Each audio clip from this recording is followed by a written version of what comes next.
ya es.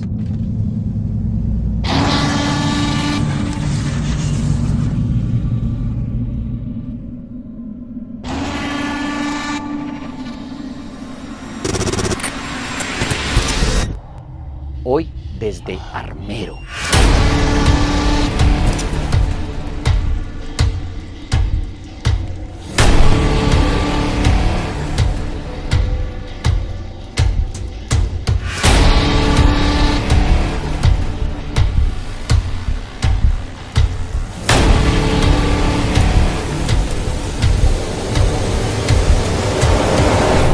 Madres, padres, ¿alguien quiere enviar una señal por medio de esta tabla?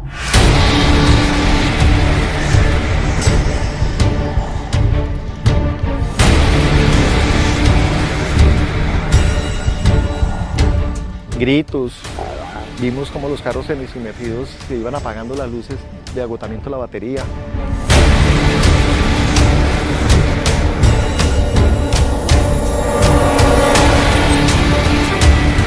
Solamente el olor fétido.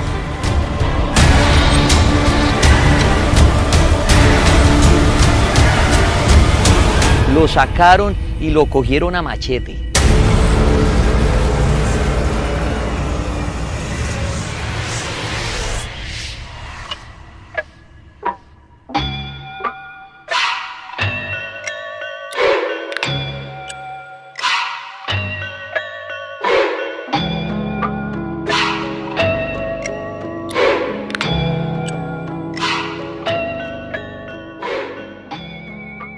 Bienvenidos a mi podcast de actividad paranormal con Dani Tres Palacios.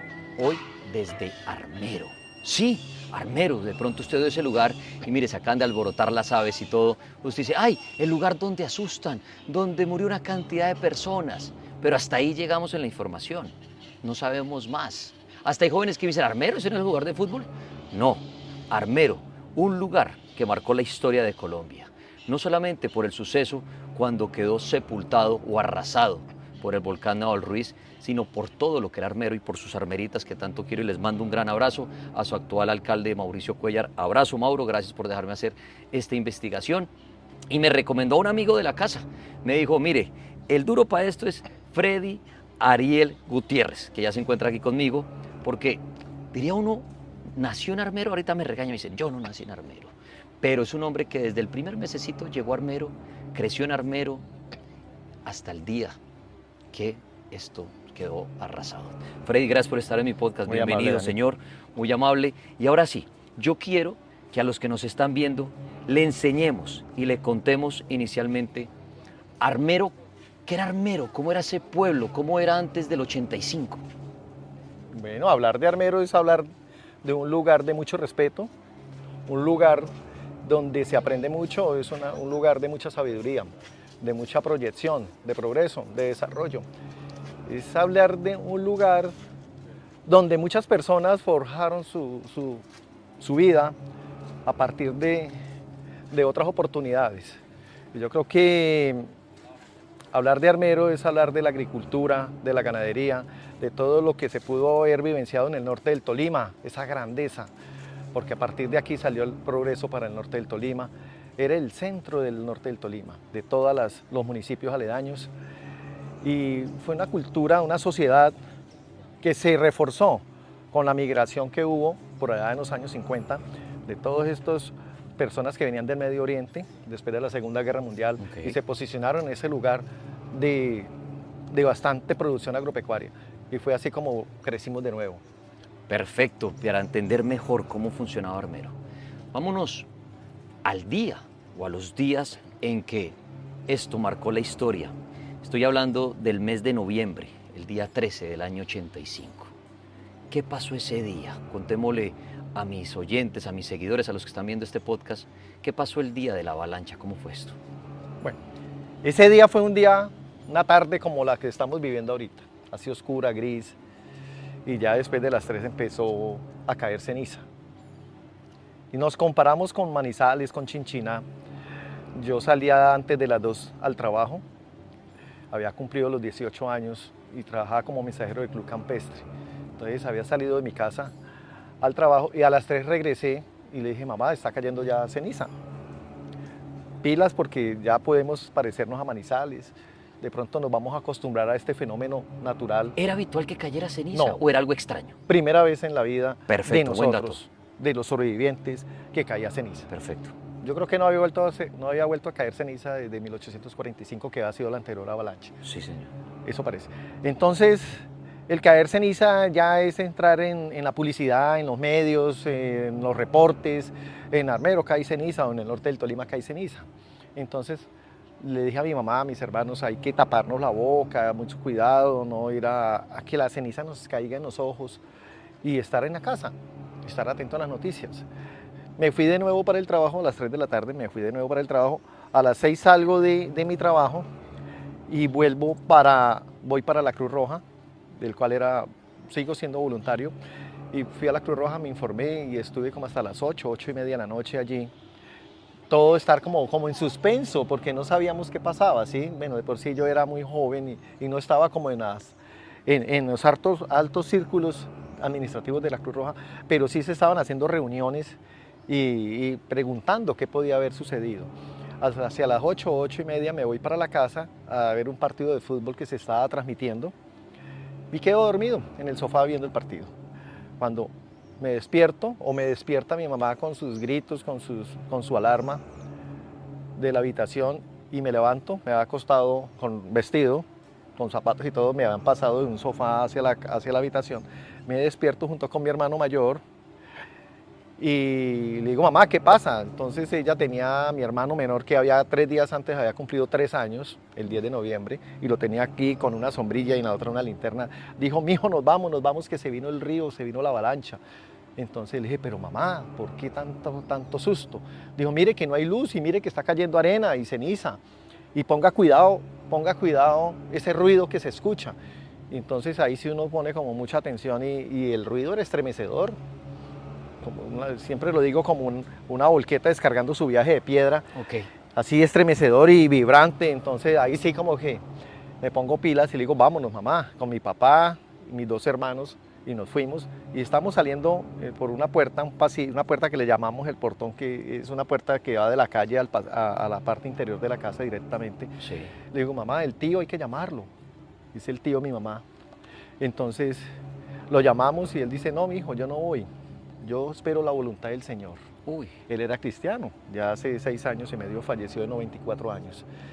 Entonces era el descendiente de Garagua, Boyacá, el último. Sí, ya. Entonces nos vamos, ya no había luz y nos vamos todos abrazados, vamos corriendo, salimos de la carrera 14, carrera 21 con calle 14, enseguida la tienda Don Carlos, y bajamos por la calle 14 hasta la carrera 20. Y allí mi papá voltea a mirar a la esquina y ve un amigo, a don Isidro Fraser, sacando una camioneta Ford Ranger de Platón, roja, y le dice, Isidro, ¿nos lleva? Le dice Isidro, súbanse. Entonces nos subimos al carro, pero con una suerte mala, diría yo, o buena, y yo volví y se lo pregunté hace poco a don Isidro, porque él está vivo allí en Guayabal. Dije, es verdad, don Isidro, yo me acuerdo que usted había dicho que el carro tenía la dirección invertida.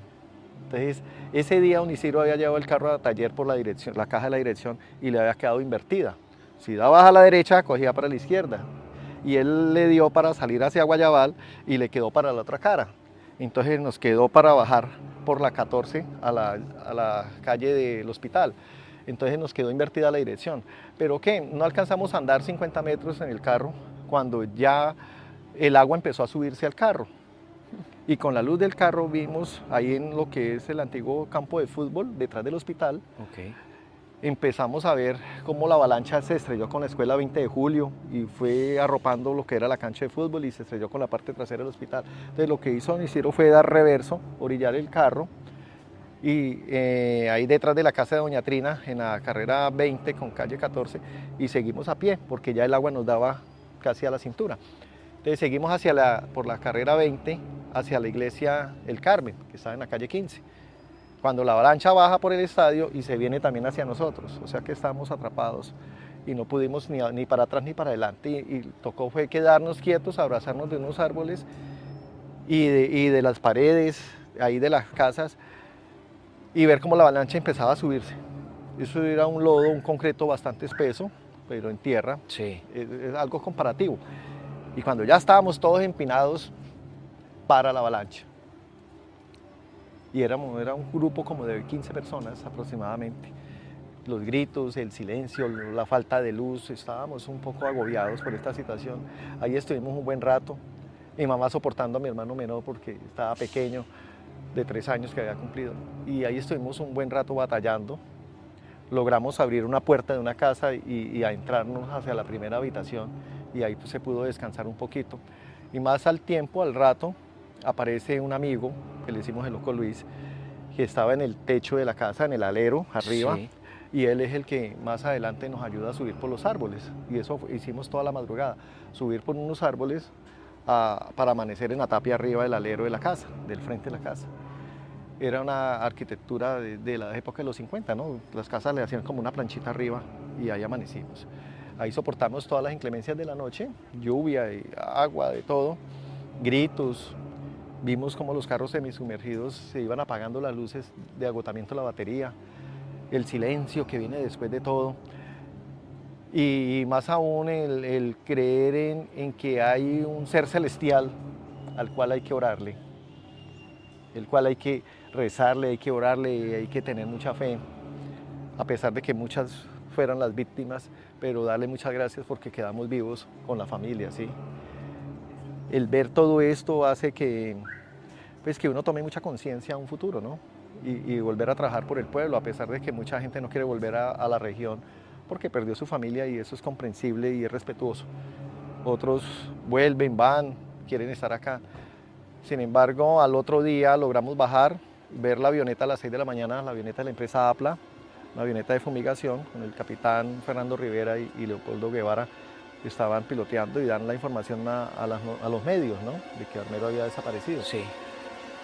Y bajamos de allí, hacemos camino con cilindros, con tejas, con neveras, con todo lo que había, porque eso parecía un mercado persa afuera, bultos de arroz, porque más arriba está el Molino San Lorenzo y todo el arroz quedó desperdiciado por todas las calles. A los días había arroz germinado, ¿sí? Entonces logramos hacer camino porque se podía uno hundir y llegamos a la casa de José Muñoz, otro voluntario de la Cruz Roja muy cercano, muy amigo, y la parte de atrás, la cocina, no le pasó nada. Entonces él repartió todo lo que tenía en víveres. Entonces fue una persona muy humana en ese momento y de ahí empezamos a hacer camino hacia más de 2 cuadras, hacia lo que era la terraza del hospital. Logramos llegar casi a las 5 de la tarde y hacia las 5 un helicóptero nos traslada hacia Lérida y de Lérida una Rápido Tolima nos lleva hacia Ibagué. Llegamos al CEN en Ibagué ya como a las 8 de la noche y de ahí una camioneta particular nos lleva a donde un tío. Y el tío pues nos atiende y nos tiene unos días allá mientras volvemos como a mirar qué hacer con la vida y hacia dónde nos vamos a dirigir porque esto es volver a empezar de cero, ¿sí? Lo único que salvé fue la ropa que tenía puesta y los documentos, que eso sí me sirvieron demasiado. Y presentarnos en la Cruz Roja, a socorrer, a seguir sirviendo durante todos esos días y mirar hacia un futuro que hacemos, ¿no? Porque es que de eso se trata. Y cómo más adelante hacer un proyecto de vida en donde uno pueda estudiar, pueda uno fortalecerse en conocimientos y volver a la región. Y eso hemos hecho, eso se hizo.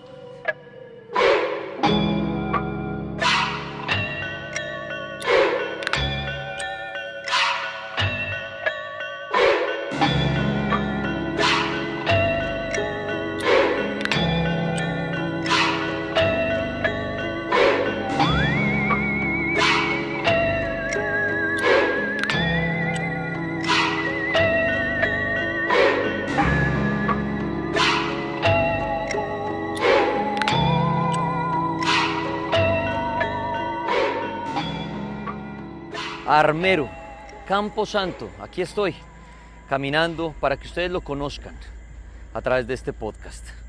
Bueno, estoy llegando a la carretera. Esta carretera tiene unas historias aterradoras. ¿A qué me refiero? Muchos muleros, buceteros, moteros, la gente en sus carros particulares cuenta que aquí, en esta zona, cuando pasan, bien sea en el día o en la noche, el carro a veces presenta una falla eléctrica. A veces inclusive se varan. Y ojo a la historia que les tengo de acá de esta carretera. Miren, si uno se va acercando, va a ver allá al fondo el hospital. Y en este sector, desde el hospital hasta la ferretería, cuentan los transportadores que muchas veces cuando se varan, sale un mecánico de algún costado ofreciendo ayuda. Y bueno, la gente dice, ay, qué bueno, qué milagro encontrar un mecánico aquí en medio de la nada, ¿no? El mecánico le dice, le voy a ayudar a desbarar su carro. Ya vengo. Y el mecánico vuelve y se esconde entre la maleza, entre las ruinas. Y uno como conductor dice, ¿qué es eso el mecánico? Entonces uno va y lo busca y se lleva la sorpresa de encontrar una linterna o una bayetilla con la que vieron al mecánico tirada en el piso. Y dicen que el que les ofreció la ayuda fue el mecánico fantasma. Un mecánico que seguramente ofrecía su ayuda aquí en Armero y murió aquel 13 de noviembre del año 1985, cuando la avalancha sepultó en todo este lugar a más de 25,000 personas. La famosa carretera de Armero, donde dicen que asustan bastante.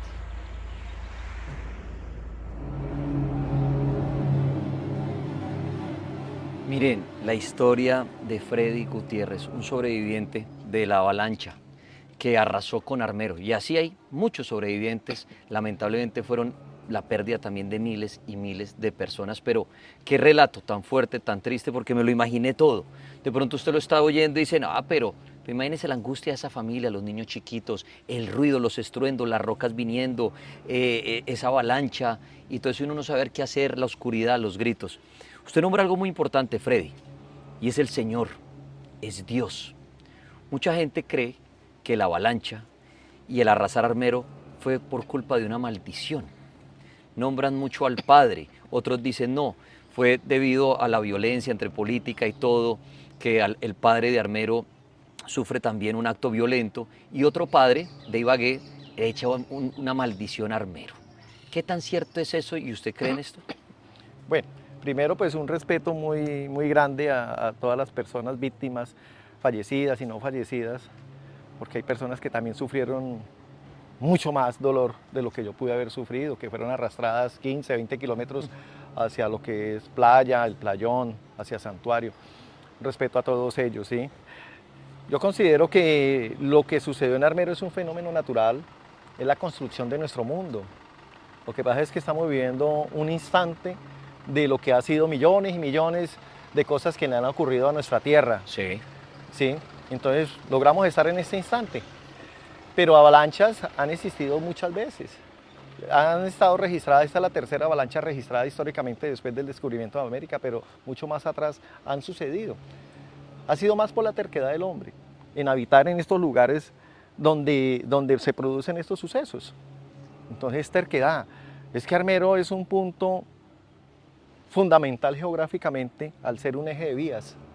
Allí nos comunicamos por Cambao, vía Bogotá, nos comunicamos vía Honda, Mariquita, Honda, La Costa en estos momentos, nos comunicamos Líbano, Murillo, Manizales y para Ibagué. Entonces es un eje de vías en donde el desarrollo es mucho más fácil que el estar aislado de las vías.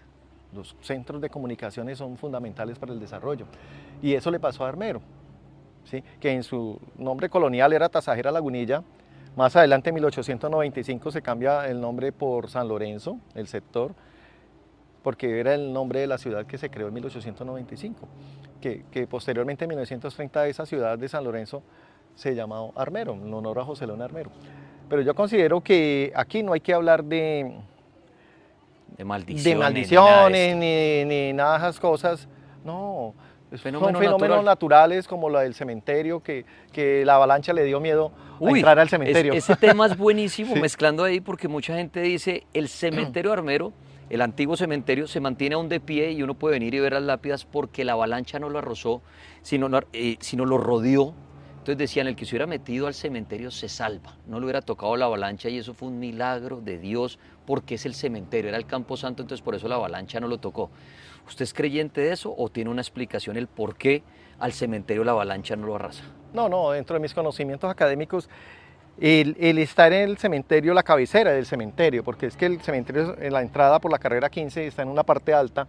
De por Sí. sí cuando se salía de la calle 12, donde está la iglesia de San Lorenzo por la carrera 15, y se salía por la carrera 15 hacia el cementerio, 5 cuadras adelante, o 6 cuadras, siempre había una subidita y la gente llevaba el fallecido y había que hacer como un poquito más de fuerza o había que cambiar más rápido los que estaban cargando, porque es subiendo. Entonces, cualquier desnivel hace que el lodo se desvíe.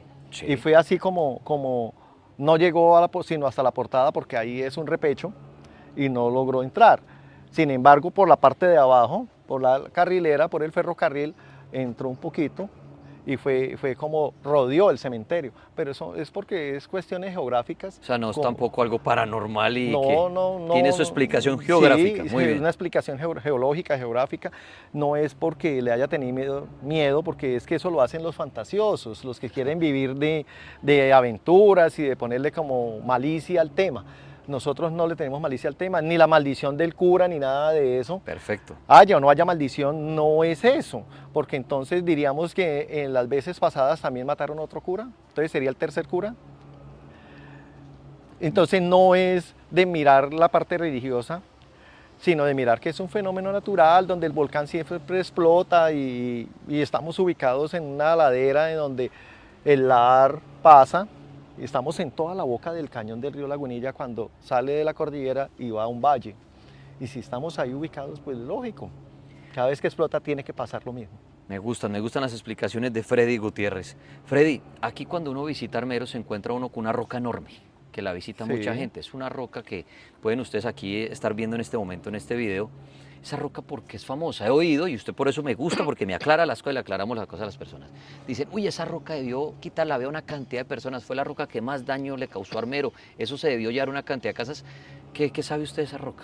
Bueno, es una roca, no se sabe, si no se sabe científicamente, con veracidad, si era la misma que estaba obstaculizando el paso del agua en la represa del Sirpe, porque es que meses antes de la avalancha hubo una represa que se formó en la vereda del Sirpe, del municipio de Líbano, Sí, y entonces obstaculizaba el cauce del río Lagunilla. En sí eran dos rocas. Yo estuve en el septiembre del 85, hubo una comisión del Comité de Emergencias, integrada por el alcalde que falleció, Ramón Antonio Rodríguez Roballo, y todas las personas de los grupos de socorro. Logramos ir, nos fuimos en una volqueta y subimos por convenio y fuimos a la vereda del Sirpe y bajamos el cañón, que es una bajada bastante dispendiosa, y logramos estar ahí en las rocas para identificar cuál era el problema y qué tan grave era el problema. Entonces eran dos rocas, aproximadamente como el tamaño de la que podemos ver acá. No eran tan redondas como esta, que es más redondeada, eran más cuadradas, y eran dos rocas que estaban obstaculizando y por la mitad podía uno saltar de una roca a la otra y por ahí también pasaba el río y por los alrededores. Había mucha palizada. Entonces no puedo decir que esa roca era una de esas que estaban ahí ya. destruyendo. Lo único cierto es que sí venía del cañón de Lagunilla y es una roca ígnea, pero que ha sido sometida a muchos calentamientos, a muchas presiones, inclusive puede tener características de rocas metamórficas, pero fue una roca transportada y entonces por eso se ha redondeado. Entonces viene de allá, lo único cierto es que viene de arriba y llegó por el cañón. No puedo decir de que haya asesinado muchas personas porque pudo haber llegado ya de últimas. Sí. No fue la primera, pudo haber llegado de últimas y ya la avalancha había arrasado y había llegado a Santuario, estaba llegando. Tengo amigos que me cuentan cómo se fue destruyendo y cómo ellos navegaron también. Y hay un amigo que cuenta cómo murió y volvió y resucitó porque alcanzó a ver el túnel mientras navegaba en esa avalancha y fue transportado 15, 20 kilómetros de acá. Entonces, y no puedo decir que fue la roca. Perfecto. Freddy, cuando uno habla de Armero o la gente oye Armero, se le viene la imagen de una hermosa niña, Omaira, Sí. Omaira Sánchez. ¿Quién era Omaira y por qué cree usted que se volvió como la imagen de Armero, que hoy en día uno visita su tumba, también la pueden observar acá, y está llena de ofrendas, de peticiones, de agradecimientos? ¿Quién era Omaira y por qué pasó eso con ella? ¿Por qué hoy en día, y qué pena decirlo así, se robó como el show de todo Armero y todo el mundo dice Omaira, Omaira, Omaira, Omaira? Y claro, fallecieron una cantidad de niños más y todo, pero ¿qué nos puede contar usted de Omaira y por qué la gente hoy la ve, mucha gente, no puede decir todo el mundo, como una santa? Bueno, Mayra era una niña común y corriente que estudiaba de una familia muy humilde, una familia muy trabajadora, su madre enfermera, sus papás trabajaban en la parte agrícola y normal, ¿cierto? Sí. Le pasó la avalancha y para fortuna de nosotros, ya con los años, hay un testimonio, ¿no? Se pudo grabar y es un testimonio del dolor. Y se toma como símbolo de todas las víctimas. Y fue su valentía, el hablar, el creer que iba a salir viva, el creer que tenía que ir a estudiar, el saludar a su familia. Esa valentía hace que ella coja ese valor entre todos nosotros los sobrevivientes y todas las personas del mundo. Esa valentía, ¿sí? Sí. Porque en ningún momento renegó contra Dios. Yo diría que fue una hot. Y tristemente, pues, se ha malinterpretado la imagen de Omaira. Se ha malinterpretado, hay mucho fetichismo, hay muchas cosas que no deben de existir. Se ha servido para hacer cosas inmorales, otras cosas que no corresponden a lo que debe de ser.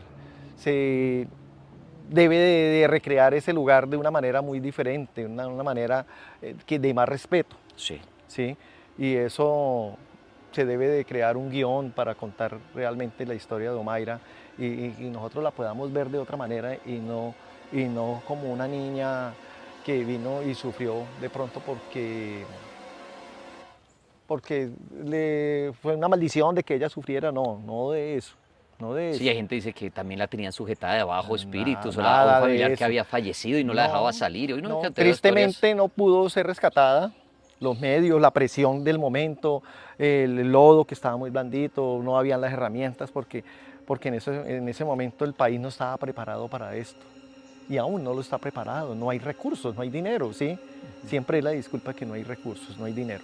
A pesar de que ya hay muchos protocolos, ya hay muchas personas con muchos conocimientos. Entonces a Omaira le tocó ser como el conejillo de Indias para que realmente la gestión del riesgo, junto con lo que pasó aquí en Armero, la gestión del riesgo tomara una importancia.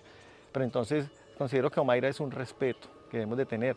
Es el símbolo de todas las víctimas porque muchas Omairas hubo demasiadas Omairas y muchos también fallecieron. Otros tuvieron la fortuna de ser rescatados. Yo considero que es el respeto a Omaira, es el respeto a su señora madre que está viva todavía, porque lo que pase con Omaira ella lo siente. Y necesitamos que no le pase nada malo a Omaira, que no la veamos de otra manera, que sea como algo bueno y benigno para nuestro municipio y para la humanidad. Y ella también se va a sentir más complacida porque es la que está en estos momentos viendo lo que sucede, todo lo malo con Omaira, ¿sí? Cómo le está haciendo un culto, pero de algo diferente que no corresponde. Muy bien, Omaira Sánchez. Un abrazo a la familia de ella con mucho respeto.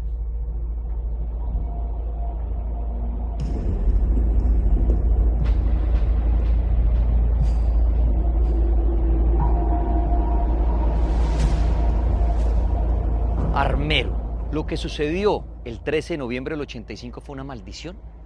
Tal vez usted ha escuchado eso. Eso fue una maldición de un padre de Dani. ¿Qué fue lo que pasó? El padre de aquel entonces, el padre Pedro María, fue asesinado, sí, por los oponentes a su partido político. Les hablo de los conservadores y los liberales. Una época de mucha violencia, año 48. ¿Recuerdan ustedes lo de abril del 48, lo de Jorge Eliezer Gaitán? Bueno, en todo el país había una violencia entre los rojos y los azules. Y fueron por el padre a la iglesia, lo sacaron y lo cogieron a machete. Acabaron con la vida del padre. Otro padre, posterior a ese suceso tan aterrador, dijo como que eso no era aceptado por la iglesia, que eso, mejor dicho, ese pueblo tenía que ser castigado. Y de ahí es donde muchos dicen que por esas palabras que dijo el otro padre respecto a lo que sufrió el padre Pedro María, Armero había quedado maldito. ¿Qué creen ustedes? La muerte de este padre a manos de esos asesinos hizo que Armero fuera sepultado.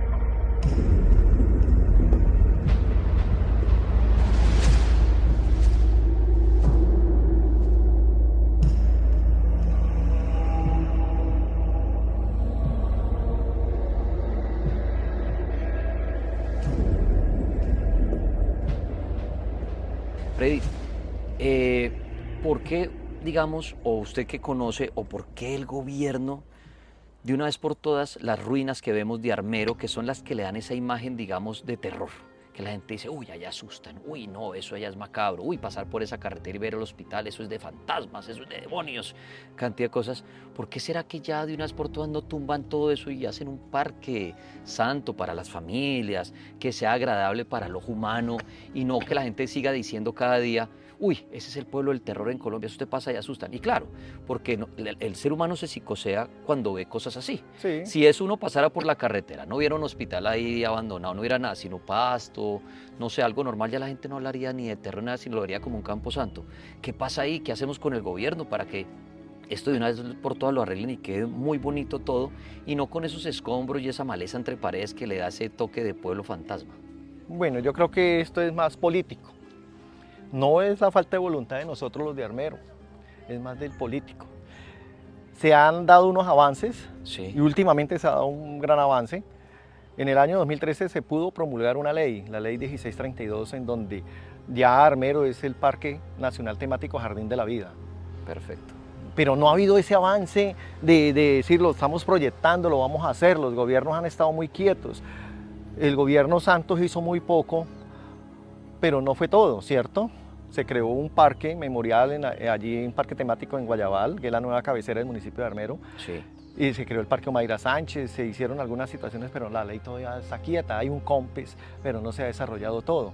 Afortunadamente, ya ahorita acaba de salir el ministro de Cultura, de renunciar el ministro de Cultura, Juan David Correa Ulloa, y él logró hacer un adelanto y sacar adelante un poco esa ley 1632. Se están haciendo, por medio del Ministerio de las Culturas, se están haciendo unos estudios para declarar Armero como un bien de interés cultural y a partir de allí poder crear ese gran parque temático. Se creó también por medio de la ley el RUPO, el Registro Único de Propietarios Urbanos de Armero, en donde hay que mirar cómo se va a indemnizar, de acuerdo a la ley 1632, a todas estas personas que eran propietarios de los terrenos de Armero, de las propiedades de Armero, porque a ellos hay que sanear esa deuda. No sé cómo, porque habla de indemnización, pero no dice cómo. Pero eso es algo que el gobierno tiene que adelantar rápido para que cuando sea declarado bien de interés cultural, podamos nosotros adelantar ya el parque temático. Y teniendo parque temático tendrá que haber una administración. Tiene que haber ya jardineros, tiene que haber los guías turísticos, tiene que haber todo un andamiaje turístico aquí, pero no va a ser un turismo de piscina ni de Melgar, es un turismo memorial, es un turismo en gestión del riesgo, es un turismo religioso, de aprendizaje, pedagógico, porque aquí vienen muchas universidades. ¿Me dices que por qué no tumban todas las ruinas y hacen todo esto? No, tenemos que recordar cómo es Pompeya. Ok. Pompeya tiene sus ruinas allí y las limpian, las cuidan. Sus momias las entierran, las tienen allí conservadas porque Pompeya fue una problemática muy parecida a la de Armero, pero fueron cenizas calientes las que acabaron con Pompeya y petrificaron la gente allá y están como si fueran rocas. Entonces nosotros tenemos esos vestigios que hay que conservarlos y eso es lo que le estamos pidiendo al ministerio, de que nos ayude a conservar esas ruinas porque ya se están cayendo. En 20 años no habrán ruinas, porque la naturaleza se las ha tragado. Claro. Los árboles van naciendo, las raíces, y van tumbando, van agrietando las paredes, los muros, y se están cayendo. Al último no quedarán sino solo pisos. Entonces necesitamos que esas ruinas, que son los testigos de lo que ocurrió, para que la gente venga y diga, sí, mire, allí había una casa, para que se haga un estudio antropológico, arqueológico, en 100 años van a venir a hacer esos estudios los descendientes de nosotros y puedan ver de que sí hubo algo. Si vas ahorita a Armenia y vas a hacer un estudio sobre lo que sucedió de los terremotos de Armenia, no ves nada. Sí. No ve nada, ni en Pereira, no ve nada. Porque lo que hicieron fue terminar de tumbar lo gritado y construir de nuevo o dejarlo como un parque. Pero no hay nada que visualizar, entonces nosotros sí tenemos que visualizar esas ruinas. Quieren que quede esa memoria. Y hay que cuidarlas y hay que conservarlas y eso tiene que haber un plan de conservación por el Ministerio de las Culturas. Y ojalá haya quedado eso implementado porque es lo de nosotros.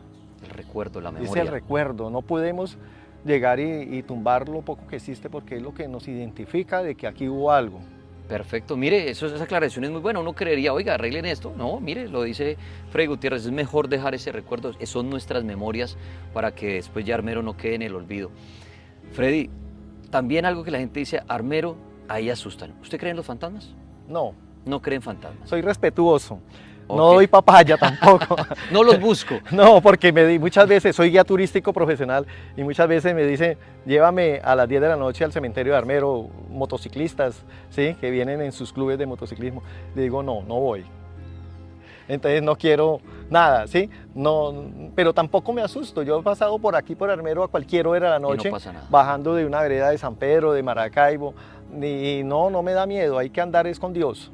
Me da miedo de los vivos, que me Eso hay que atraviesen tener. unas piedras o un árbol y me vayan a atracar, a eso sí le tengo pavor. Pero no me da miedo, no pienso en nada. Yo sé que hay aves nocturnas, hay muchos roedores nocturnos que hacen ruido en las hojas, pero no me da miedo. Para usted, las personas que fallecieron aquel 85 en la avalancha están descansando en paz. Esas personas que fallecieron son unos héroes. Yo diría que son unos héroes y son los santos de nosotros. Son personas que dieron su vida para que se sepa que aquí hubo una ciudad y que no hay que volver a construir, porque no queremos que hayan más fallecidos de esa manera, con dolor. Perfecto. Pues Freddy Gutiérrez, quiero agradecerle por estar aquí en mi podcast, aclararnos mucho, contarnos la historia de Armero, que Armero sigue vivo, como dice él, todo lo que nos explicó. Un abrazo a todos los armeritas, esto lo hacemos con mucho respeto. Pues Freddy, le agradezco mucho por estar acá, contarnos parte de su historia, y usted, un sobreviviente, pues qué bueno que esté para que lleve esta historia años tras años y la gente no se olvide de Armero. Claro, nosotros tenemos que siempre recordar esta historia porque es la gestión del riesgo, es la memoria histórica, es el patrimonio, es la parte religiosa, ¿sí? Es todo lo que tenemos nosotros, es nuestras vivencias. En 30 años yo creo que no hay sobrevivientes con memoria, con recuerdos. Claro. Ya estaremos fallecidos y tenemos que dejar nuestra cultura, nuestro legado. Por eso estamos creando un museo aquí en Guayabal. Estamos creando el Centro de Historia de Armero Tolima, CHAT, ha creado el mapa. ¿Y qué es el mapa? El Museo Arqueológico, Antropológico, Patrimonial e Histórico de Armero. Y ahí es donde estamos recopilando ya nuestra historia, desde los indígenas panches hasta nuestros días, porque es un museo que está compenetrando lo que es la historia, la parte patrimonial, la arqueología, y tenemos un grupo de trabajo bastante amplio, bastante fuerte, de muchos profesionales, y lo estamos implementando. Entonces es allí donde va a quedar la historia. Pero aquí también hay que crear historia, hay que crear los lugares en donde la gente llegue y mire, como el centro de visitantes, hay que recrear el hospital antiguo, el San Lorenzo, hay que recrear el estadio y ambientarlo para que sea un centro de encuentro de todos los armeritas y de todas las personas que les guste venir aquí. Porque yo amo estar aquí, aquí se puede hacer avistamiento de aves, se pueden mirar algunos micos, algunos animales porque se está volviendo como un santuario que llegan acá y reposan. No a la cacería inicialmente, sí, no hay que hacerlo, no a la cacería, hay que dejar que la naturaleza tenga su espacio y este es un espacio para ellos y para nosotros también venir a descansar, a acordarnos de muchas cosas. Yo vengo aquí con mi mamá, con mi esposa, a veces los domingos en la tarde y nos ponemos a pensar, mamá, ¿usted se acuerda de Julano de tal? O la casa, o la tienda. ¿Qué era lo que había allí? ¿Usted se acuerda de tal cosa? Y empezamos a hablar, ¿sí? Esta semana íbamos para Ibagué y le dije, mamá, ¿usted se acuerda de este conductor? Es que hay un señor que me pareció y me acordé de ese conductor de taxi. Dijo, no, ya murió. Entonces, es el revivir muchas cosas y es con ella que yo lo hago. Entonces, Armero tiene que ser ese lugar para todos nosotros. La hermosa cruz que bendijo el Papa Juan Pablo II, ¿qué queda exactamente ahí antes de la avalancha? ¿Qué queda ahí donde está esa Inicialmente cruz? pues no, querían de pronto hacerla en el centro del parque, pero no lograron localizar el centro del parque porque estaba recién pasada la avalancha, 7, Sí. 8 meses después de la avalancha. Él vino el 6 de julio del 86, ¿sí?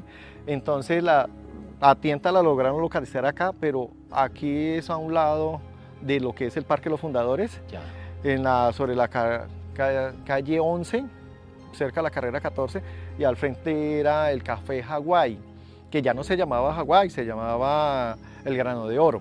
El Café Hawái ese año había sido trasladado para la carrera 18 con calle 10.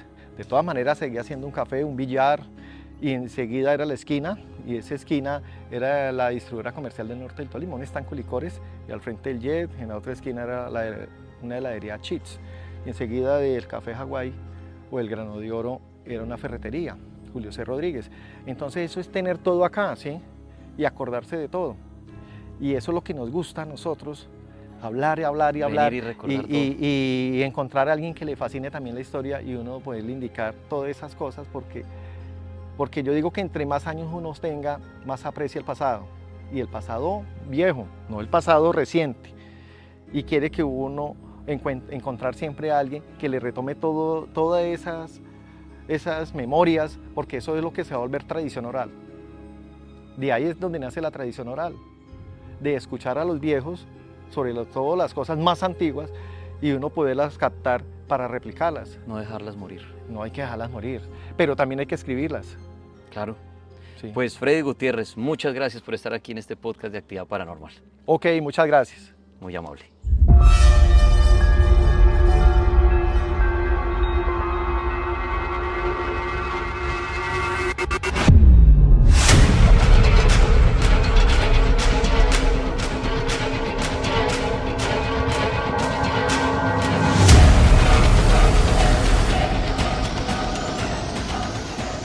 Bueno, caminando por todo Armero a lo largo del día, también ya entrando en la noche, y hemos llegado al cementerio, del cual escuchaban ahorita ustedes historias, que si realmente al cementerio la avalancha no lo arrasó, no, como lo pueden ver, sus lápidas, sus bóvedas están de pie.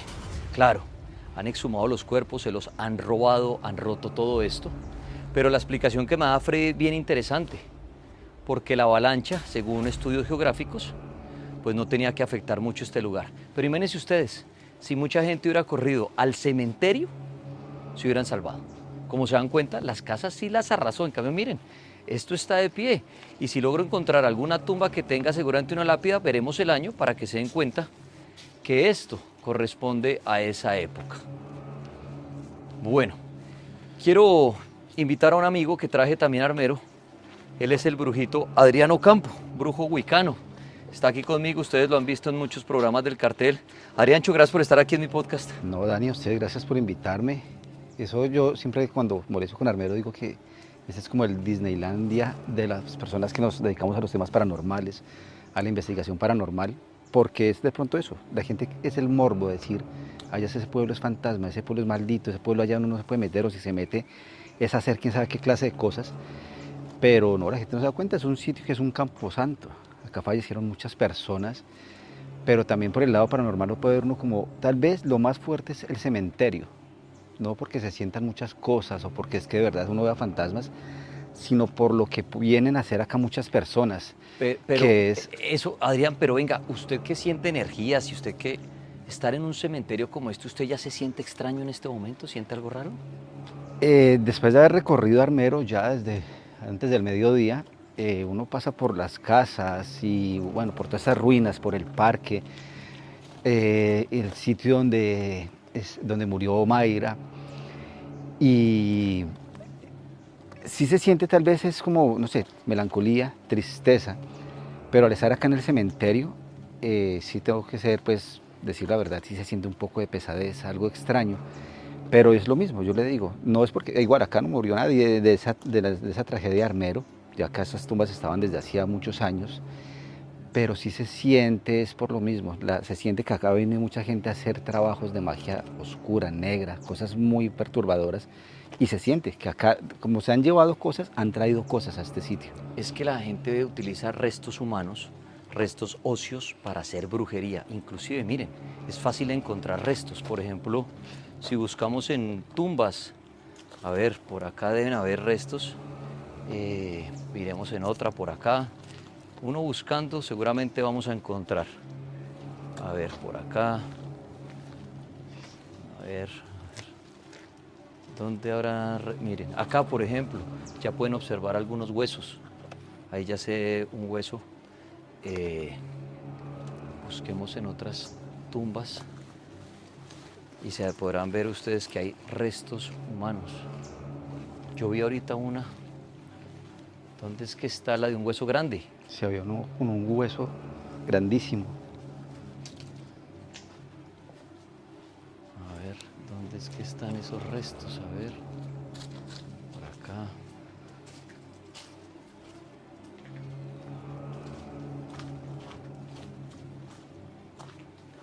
tumbas y tumbas. Estamos en el cementerio de Armero, ya entrando en la noche. Y ahorita vamos a hacer un ejercicio, a ver si hay ¿Es un hueso? A ver si ¿O activaron. buscarlo? Miren, un hueso. Si ven, se encuentran restos muy fácil. Restos humanos. Miren, huesos. Deben haber hasta cráneos. Acá hay un hueso grandísimo, 2 huesos Miren muy acá grandes. también, miren. Miren estos huesos, por ejemplo.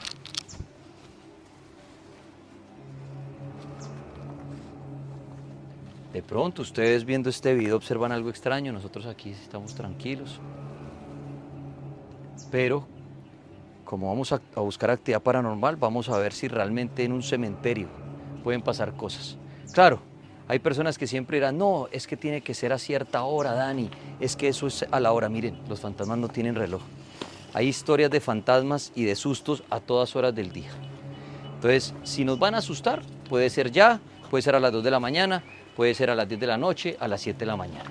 Los fantasmas no tienen un reloj ni es que salgan solo en la noche. Eso nos lo han vendido las películas porque la noche nos genera más miedo porque eso nos lo siembran desde chiquitos, el terror de la noche. Pero vamos a hacer un ejercicio, pues Adrián, que es el invitado para este ejercicio, para mostrar si hay actividad paranormal, no, porque lo hacemos con mucho respeto. Esto no es show, no tenemos niños escondidos con sábanas blancas que van a correr, ni la producción va a tirar piedras. Esto es totalmente transparente. Pues podríamos hacer el ejercicio inclusive en la mesa de allá, tal vez era la mesa donde ponían el ataúd y el padre decía sus últimas palabras. En los cementerios existe eso mucho, en los pueblos se usaba mucho, como esta mesa, para poner, como hacer una misa o poner hasta el ataúd. Y si ustedes se dan cuenta, hasta quemados se ve que han hecho cosas acá y todo. Pues Adrián Ocampo, ¿qué va a hacer? Yo creo que podemos, sí, poner la ouija, Dani, pero pues eso hemos hecho 1000 veces, ejercicios de ouija en el cartel, y no, nunca ha pasado nada, la verdad. Pero podríamos ponerla acá, de pronto, a ver si de pronto puede haber una manifestación. Y algo que pues trajimos hoy, que es un aparato muy famoso, que lo han visto en muchos, no sé, programas documentales, y es este famoso aparato, el Ghost Meter. De la gente que trabaja, o bueno, gente que dice que trabaja con cosas paranormales, con investigación, usa mucho este y otros aparatos que hay para eso. Nosotros siempre hemos dicho que somos respetuosos de esto, pero no, nunca lo hemos usado, pero pues vamos a ver si de pronto hoy puede funcionar. Es que estos aparatos lo que miden son campos electromagnéticos. Esto no es que busque ni hable con fantasmas. Todos estos aparatos, el K2, lo que miden es campo electromagnético. ¿Qué es el campo electromagnético? Por donde viajan todas las ondas, las frecuencias. Entonces, si en este momento entrara una onda de una emisora de radio, de un celular, pues esto se podría activar. Pero vamos a ver si se activa de pronto cuando preguntemos cosas. Yo lo voy a dejar aquí totalmente quieto para ser transparente. Tampoco uso este tipo de aparatos, pero a raíz de mi audiencia y muchos seguidores me dicen, Dani, pruebe usted esos aparatos para creerles o no creerles. Pues vamos a hacer el intento hoy con el Ghost Meter. A ver, esto tendría que pitar por sí solo cuando uno haga preguntas, ¿no? Se supone. Esto no lo he programado, no he hecho nada. Ahí está. Y está la ouija. Entonces, Adrián, usted que es el brujito invitado en este podcast de actividad paranormal, ¿qué quiere hacer? Bueno, y ahí también como dejar claro acá que la gente está viendo, la ouija no la estamos manipulando de ninguna forma, acá está el cursor, está quieto, no hay nada raro. Y hay mucha gente que dice jugar o manipular la ouija es muy malo porque es que eso es del demonio o es que eso es para hacer no sé qué clase de cosas malas. Si uno ve la historia de la tabla ouija, se popularizó por allá como hacia como a los años de la Segunda Guerra Mundial más o menos. Y si uno mira el empaque, la caja de las tablas ouija, eso lo venden como un juguete. Sí. Que eso es lo que uno debe ser claro. La patente la tiene Hasbro. Exactamente. Si esto de verdad invocara demonios, Hasbro estaría un poco demandado. Sí, ya estaría bastante demandado. La cosa es que si usted, ahí sí como también dicen, si usted se pone a meterse con cosas que no sabe, pues puede llevarse un buen susto. Bueno. Y casos documentados de ouija, buenos sustos sí ha habido por todo el mundo. Entonces acá pues lo único que podemos hacer, hay gente que dice es que usted se va a manipular a la ouija, entonces también es como si tuviera, no sé, un pergamino en el que tiene que seguir ciertas instrucciones. No, eso tampoco, eso no simplemente es... Manual no hay. O sea, si hay un fantasma, un espíritu acá y en este momento quiere manifestarse, puede hacernos mover esto, o puede pasar algo a Adrián o algo a mí, y esto es totalmente transparente. Totalmente. Si quiere Adrián, entonces no sé, acá simplemente ponemos los dedos en el cursor y vamos a preguntar, ¿hay en este momento algún espíritu o algún ser que se quiera comunicar con nosotros por medio de esta tabla ouija?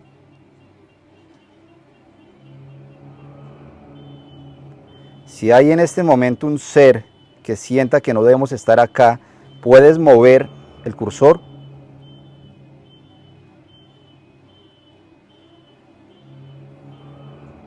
¿Hay algún espíritu que quiera hacer presencia o hacerse manifestar por medio de esta tabla Ouija?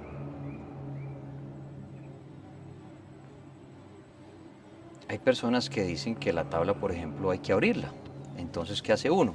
Uno dice, bueno, por medio de esta tabla permito o abro este portal para que los seres que están aquí se puedan comunicar con nosotros. Abro la Ouija a partir de este momento para que usted, espíritu de hombre, mujer, niño, pueda comunicarse a través de ella y decirme lo que necesita, darme una respuesta. Si hay alguien aquí, ¿puede darme una señal?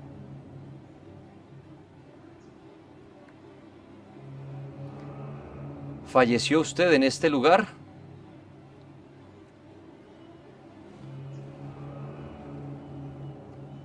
¿Está usted aquí conmigo?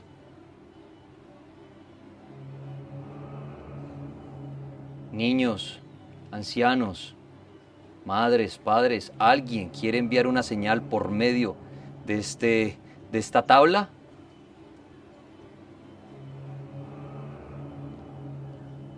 ¿Usted se quiere manifestar?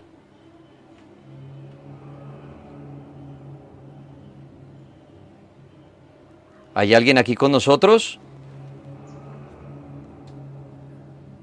Espíritus, seres del bajo astral, si existen, denme una señal, la quiero ya mismo.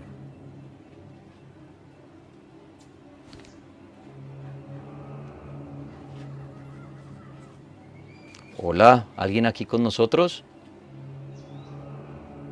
¿Qué siente, Adriancho? ¿Todo muy tranquilo? Todo muy tranquilo, Dani. La verdad, Siempre es no pasa nada, este aparatico ni ha pitado. Y está bueno porque lo apago y lo prendo y se van a dar cuenta y está nuevo. Mire, debería pitar así cuando la gente dice pasó algo extraño, ¿no? Pero, hola, hola, ¿está ahí? Ustedes se dan cuenta, ahí está quietico. ¿Alguien nos puede dar una señal? Normalmente uno, pues las personas que manipulan este aparato dicen que funciona como tal vez como cuando, y parece chistoso, en el capítulo del Chavo de los espíritus chocarreros, que dicen que un golpe sí y dos golpes no. Eso es algo que viene desde las hermanas Fox, que fueron unas espiritistas de hace muchos, muchos años. Entonces dicen que ese tiene el mismo principio, que si el espíritu llega a decir, o sea, llega a comunicar en ese momento, primero él haría esto, Ok. y ya después, cuando uno hace una pregunta, si es positivo, pitaría una vez. Si dice dos veces, dos que no, pitaría dos veces. Pero pues ahí vea que no. ¿Hay alguien aquí conmigo? ¿Puede darme una señal a través de este aparato?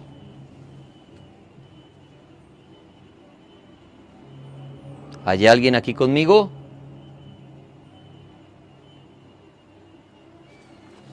Hay otra forma de manipular estos aparatos, es usando un pequeño imán detrás. Si ustedes ponen un imán detrás de esto, se activaría.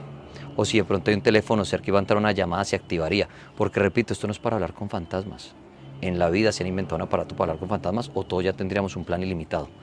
Esto es para medir campos electromagnéticos. Y como se dan cuenta, seguramente estamos en un terreno de muy pocas frecuencias. Acá no hay señal de celular, no hay nada.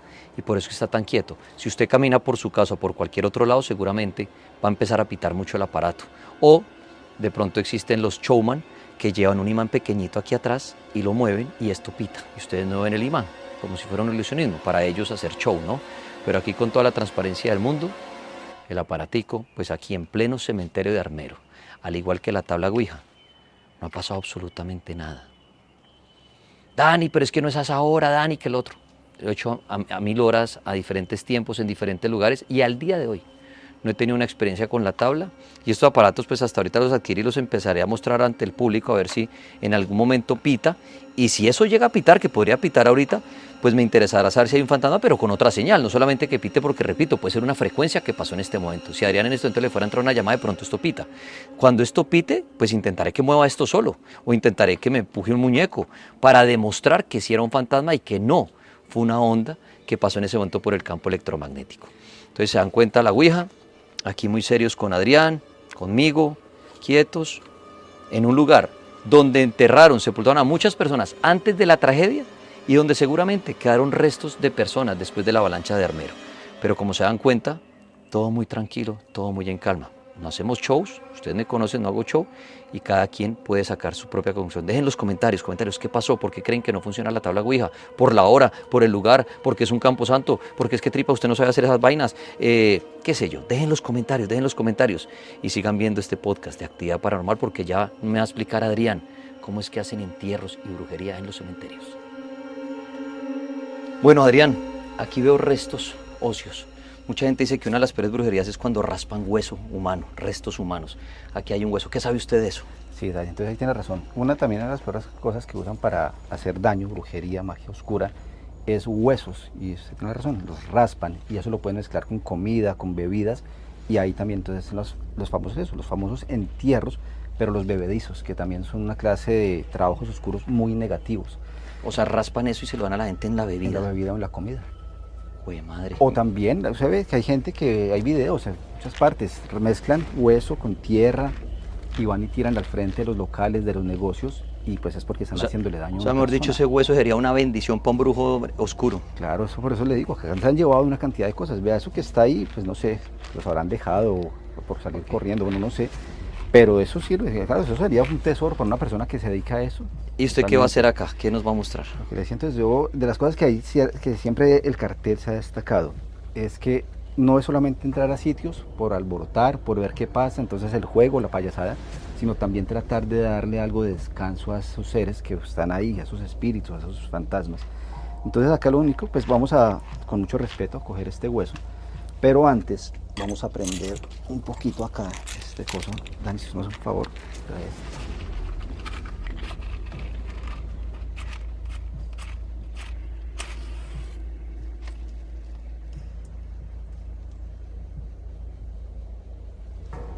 ¿Sí prendió o no prendió?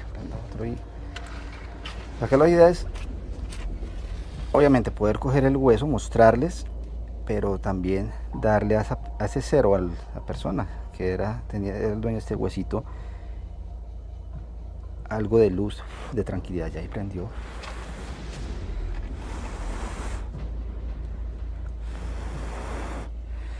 Y una recomendación a las personas, por ejemplo, ahorita no hemos encontrado entierros, no hemos encontrado trabajos, pero si usted va a la tumba de un familiar, de un amigo, y llega a encontrar una bolsita o algo raro, nunca cojan eso con las manos así.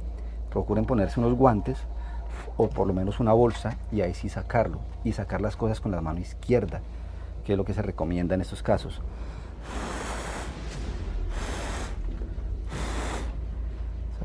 Solamente es, obviamente no les voy a decir lo que yo, pues las oraciones, digamos oraciones que yo digo, porque pues la gente se pega de eso y eso mal hecho tampoco pues es bueno, simplemente yo lo pienso, pero en ese momento es para que sepan que estoy haciendo es eso, darle un poco de tal vez de tranquilidad, de luz al dueño de este hueso.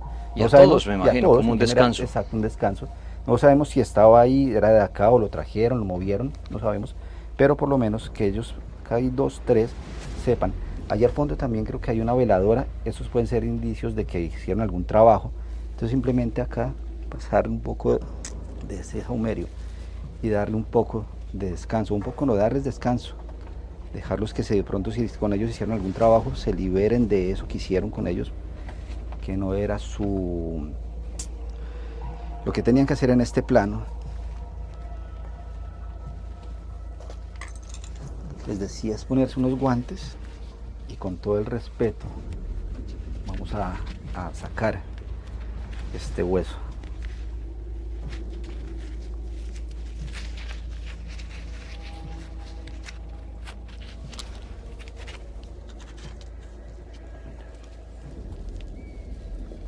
Al parecer pues son como restos de madera, probablemente entonces venían en algún ataúd, y se ve que acá no, hasta ataúd no haber hace mucho tiempo, entonces lo más probable, lo que yo pienso es que sí lo usaron, pero lo trajeron de otra parte y lo dejaron en este sitio. Y lo que les contaba al principio, acá se siente la pesadez, es por eso, por la maldad, las cosas que han venido a hacer, acá se siente que vienen, hacen rituales, han hecho cosas bien, bien pesadas, y me atrevo a decir que han hecho varios sacrificios acá en este sitio.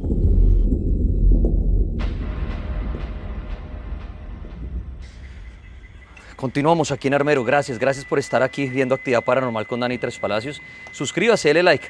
Sigo con el brujito Adriano Campos, mi invitado de hoy. Y estamos en una parte del hospital de Armero, el Hospital San Lorenzo. Sí, ustedes pasan sobre la carretera y se encuentran esta estructura enorme. Esto es parte de ella. Y también mucha gente ha reportado actividad paranormal en este lugar. Vamos a ver qué sucede. El olor es bastante fuerte, es muy fétido, cosa que nos hace estar poco tiempo porque esto está inundado de murciélagos, que afortunadamente con Alueta ya salieron volando, pero el olor se le mete uno aquí, es tenaz ese olor. Yo es que más de uno está regañando, Tripas, usted tapabocas, Tripas no sé qué, pero bueno, me disculpan no tenerlo acá.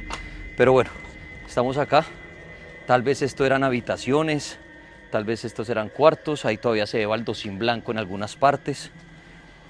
Entonces esto sí, esto es como era como un corredor del hospital, cuartos, se ve como los lavamanos en las habitaciones, pero bueno.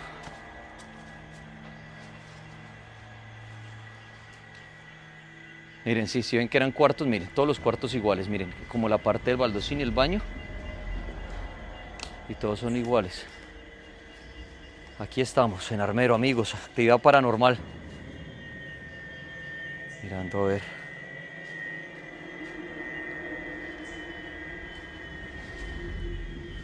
Esta tal vez tiene pinta de ser la morgue, porque mire todo el baldosín y como las repisas, amigos, miren, esto podría ser como la morgue.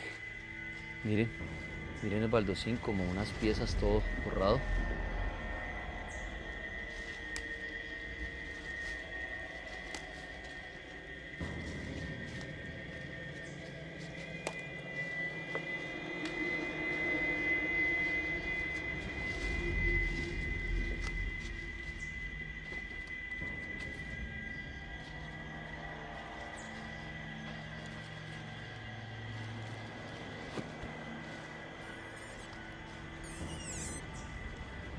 Acá.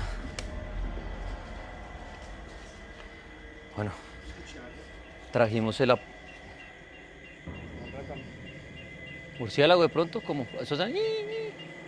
Miren, traje el aparato este que en el cementerio no hizo nada. Vamos a ver acá si se activa en cualquier momento para ver si el campo electromagnético se altera por algún motivo. Miren.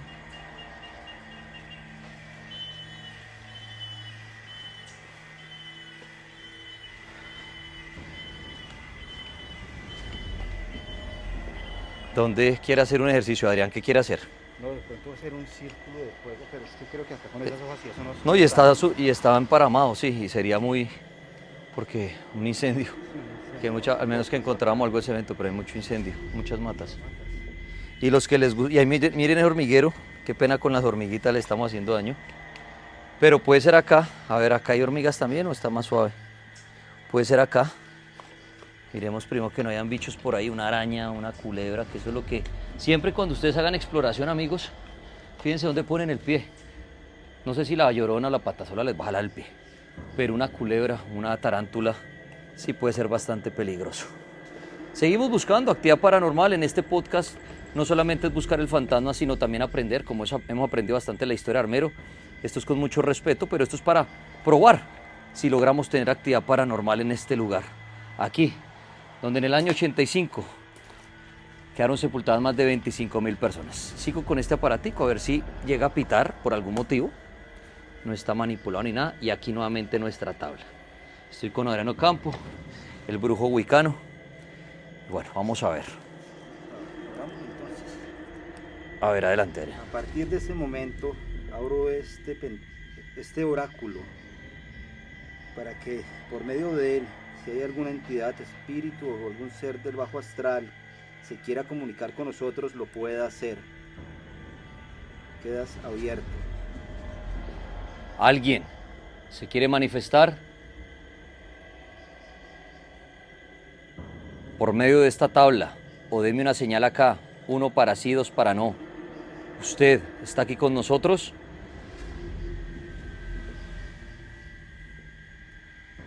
¿Hay algún espíritu en este lugar que se quiera comunicar con nosotros?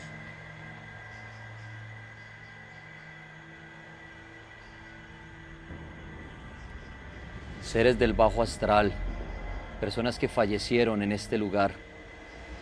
No queremos atormentarlos, simplemente quiero saber si hay alguno aquí con nosotros. ¿Puede darme una señal?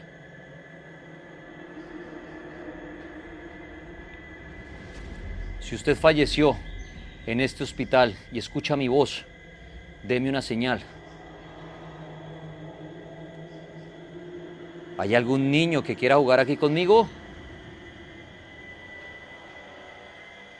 No sé nada.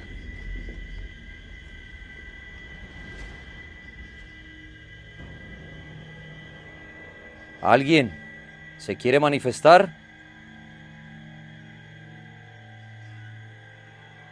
Tengo la tabla ahí quieta a ver si pasará algo. Este aparatico no suena. ¿Será? A ver, cerca los cables acá. Hola, ¿alguien puede darme una señal?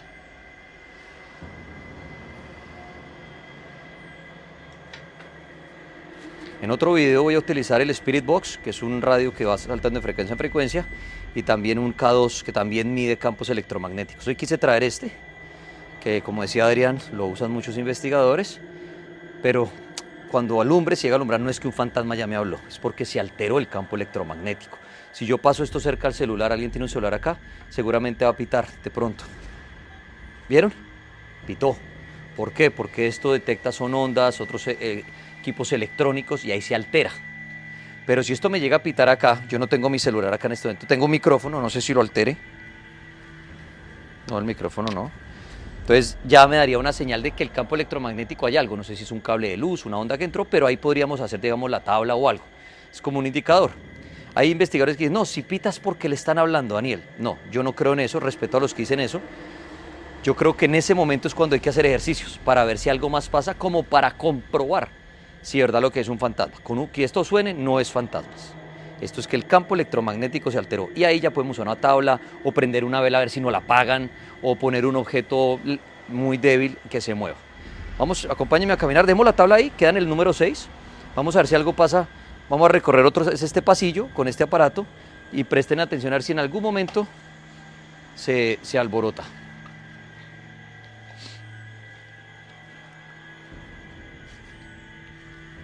Hola, ¿hay alguien aquí conmigo? ¿Alguien se quiere manifestar?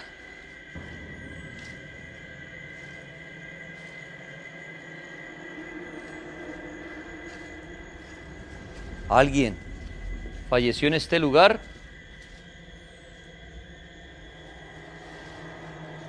¿Alguien falleció en esta habitación? Quiero una señal. ¿Hay alguien aquí conmigo?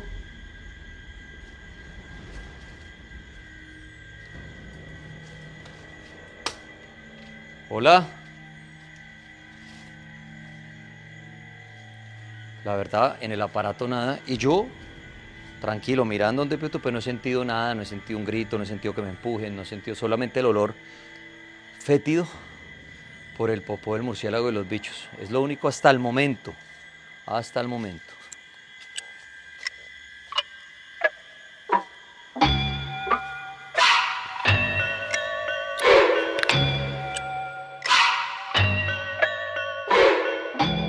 Bueno, espero que hayan disfrutado de este nuevo video podcast aquí en mi canal de Actividad Paranormal con Dani Tres Palacios.